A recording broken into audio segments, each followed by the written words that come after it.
প্রিয় বন্ধুরা, কেমন আছেন সবাই? আশা করি অনেক ভালো আছেন। আজকে এমন একটা জায়গায় আসছি, পদ্মপুকুর ইউনিয়নের বিকে মাধ্যমিক বিদ্যালয়। দেখেন, এটা হচ্ছে আপনার শ্যামনগর থানা, ঠিক আছে, সাতক্ষীরা জেলা বাইনতলা নামে গ্রামে আসছে। আমরা যে বিকে মাধ্যমিক বিদ্যালয়ে আসছি, আমি একবার আইছিলাম তো, সে সময় আমি এই গাছ দেখে গেছিলাম, কিন্তু খেজুর দেখিনি। কি পরিমাণ খরমা খেজুর ধরছে আপনারা দেখেন, একটু দেখলে আসলে এই মনটা জুড়িয়ে যাচ্ছে। কত সুন্দর খেজুর আপনারা দেখেন। আসলে আমার জীবনে এভাবে আমার সরাসরিভাবে আমার খরমা খেজুর দেখা হয়নি, তো মনটা খুব ভালো লাগতেছে। আসলে দেখেন কি অবস্থা, হাজার হাজার গাছ লাগানো আছে কিন্তু এখানে। দেখেন এই লাইন ধরে কিন্তু গাছ লাগানো আছে। যে সাদা বস্তাগুলো আপনারা দেখতে পাচ্ছেন, এগুলো গাছগুলো সব খেজুর ধরছে।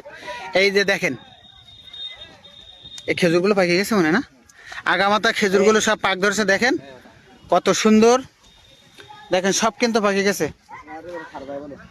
আপনারা এই যে আমি গাছের চারি সাইডে কত ছোট্ট একটা গাছ দেখেন, কত ছোট্ট একটা গাছে এত পরিমাণ যে খেজুর ধরছে। এগুলো হচ্ছে আল্লাহর নিয়ামত ছাড়া আর কিছু না, ঠিক আছে। এগুলো আল্লাহর নিয়ামত ছাড়া আর কিছু না।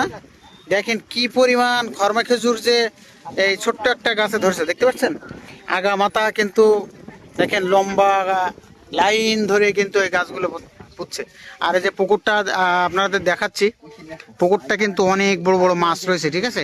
কিন্তু যেহেতু এখন সন্ধ্যা হয়ে গেছে, বিধে আপনাদের মাছ দেখানো যাবে না। এই যে দেখেন, পুকুরের চারি সাইড দিয়ে কিন্তু খরমা খেজুর গাছ লাগানো রয়েছে, আপনারা দেখতে পাচ্ছেন। আপনাদের একটু জুম করে দেখাই।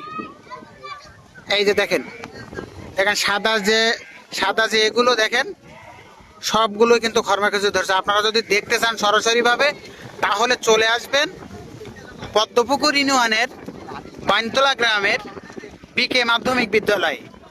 যদি সরাসরিভাবে কেউ এই খরমা খেজুর দেখতে চান, এবং দুম্বা, বিশাল বড় বড় গরু,